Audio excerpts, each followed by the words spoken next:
Hi friends, good આપણે 20 તારીખનું prediction કર્યું હતું ગેપ અપ. જો નિફ્ટી 19, 17, 20, 21 આ gap up. 20, 12 gap up. Nifty 23,960.70 ખુલી છે. ગેપ અપ ખુલવાની હતી 24,005, 24,038, 24,077. એની વચ્ચે ખાલી 9 પોઈન્ટ ગેપ અપ ખુલી છે મિત્રો. રેડી? એટલે આજનો એનાલિસિસ પ્લાનિંગ એવો છે. પેલા તો નીચેની સાઈડ છે ને ખુલતા હવે થોડીક ઉપર કદાચ જાય તો આ લેવલ લાસ્ટ 23,980. અહીંથી પછી રિવર્સલ થઈ જાય સપોર્ટ લેવા માટે 23,997 આસપાસ.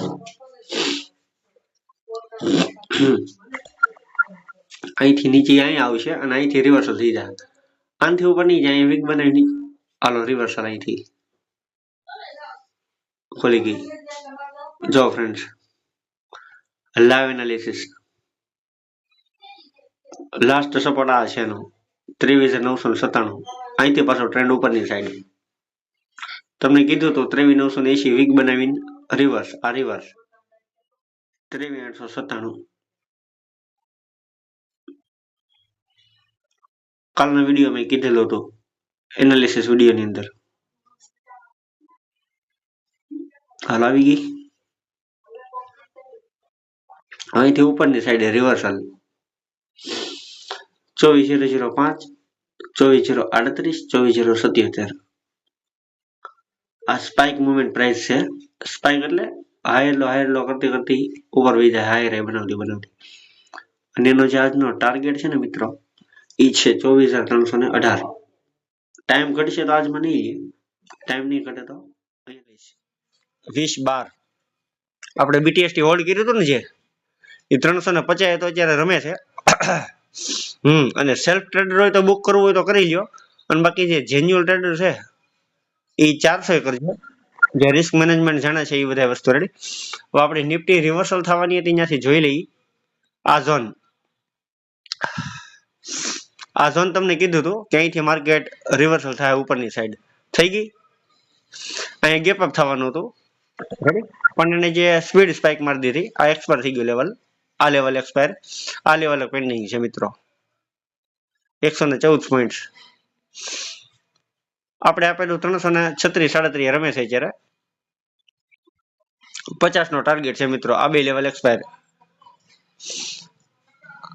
આ છે એનાલિસિસ નો power. Advance trade zone parameter levels.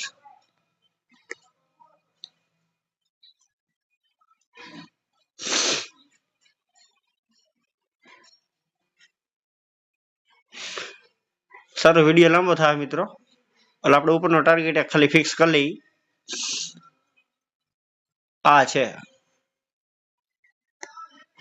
અહીંથી અહીંયા અત્યારે માર્કેટ રમે છે. આ ટાર્ગેટ છે 24,318 ઉપરની side. Ready? Weight and watch. અને આપણું જે પ્રીમિયમ છે જે 345 રમે છે. 400 છે, અને જે સેલ્ફ ટ્રેડ હોય 50-60 બુક કરી લેજો. 50 પોઈન્ટ. ઓલી જે લોસ રિકવરી વાળી ટ્રેડ હતી એ 67 તો એ રમે છે મિત્રો. આપણે કાઢવાની ના પડી હતી કે તમે નહીં કાઢતા. અત્યારે 66-67 રમે છે. અને આપણું જે રીશેડ્યુલ ટ્રાન્ઝેક્શન છે, જે 150 આપણે જે બાઇંગ કર્યું હતું ફ્રેન્ડ્સ, જેટલો લોસ રિકવરી થાય ને એટલો આની અંદર કરી લેવાનો છે. આને ભૂલી જ જવાનું છે મિત્રો. નીચેના 3 સપોર્ટ બનીને પાછા નવા આવ્યા છે ડેટાને. રેડી મિત્રો? 23,782, 23,589, 23,381 અને 23,287. અત્યારે કોકે બહુ જાજુ સેલિંગ કરેલું છે. FIDI નહીં ફ્રેન્ડ્સ, બહારની અધર કન્ટ્રીની કંપની છે. એ લોકો સેલિંગ કરી છે નિફ્ટી. આ 1, 2, 3, 4 નીચેની સાઈડના 4 ટાર્ગેટ આવે છે. જો એ લોકો ગમે ત્યારે પ્રોફિટ બુક કરે ને ફ્રેન્ડ્સ, એટલે આપણી માર્કેટ રિવર્સ થઈ જાય. મને આ ઝોનમાં બુક કરશે તો રિવર્સ થઈ જાય, આ ઝોનમાં બુક કરશે તો રિવર્સ, અહીંથી રિવર્સ ને અહીંથી રિવર્સ. આ નવા સપોર્ટ 4 છે. અને 24,066. અહીં એના બાઇંગ ઓર્ડર છે અને આ બધા એના સેલિંગ ઓર્ડર છે, તો ધ્યાન રાખવું ટ્રેડમાં. નીચેના સપોર્ટ બધા પેન્ડિંગ છે, પેલો, બીજો, ત્રીજો ને ચોથો. નિફ્ટીને 193 પોઈન્ટ નીચે નાખી દીધી. બધા નીચેના સપોર્ટ ક્રિએટ કરી નાખ્યા, બે બાકી છે. 23,589, 23,381 અને 23,287. હવે આપણે ટ્રેન્ડ આઈડેન્ટિફિકેશન કરીએ લાઈવ.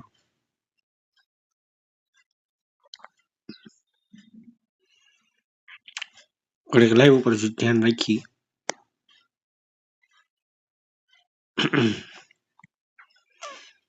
આ પુલબેક ને અહીંયાથી રિવર્સ થવાનું છે મિત્રો, 23,703 થી અહીંયાથી આમ નીચે આવશે. ફર્સ્ટ ટાર્ગેટ આ છે મિત્રો.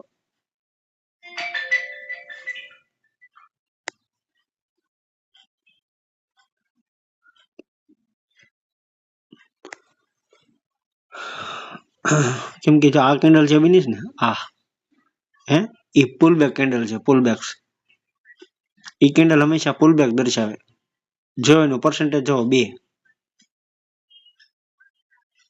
અને પર્સન્ટેજ 1 2, આ જો 2, આ 1%, આ 2% અને આ જો 3.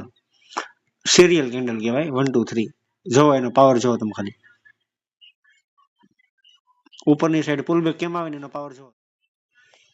પુલબેક એ ફિક્સ હોય, આટલો જ આવશે.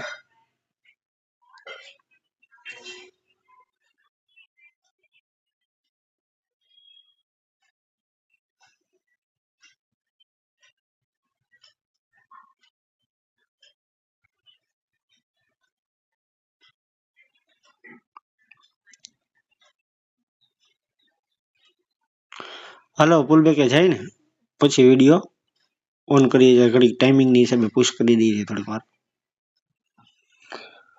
જો friends, without pullback targets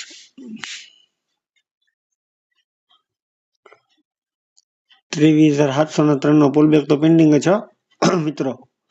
23,703 touch કરવાનું પેન્ડિંગ છે. ટચ કરીને પાછું રિવર્સલ નીચેની સાઈડ જ છે.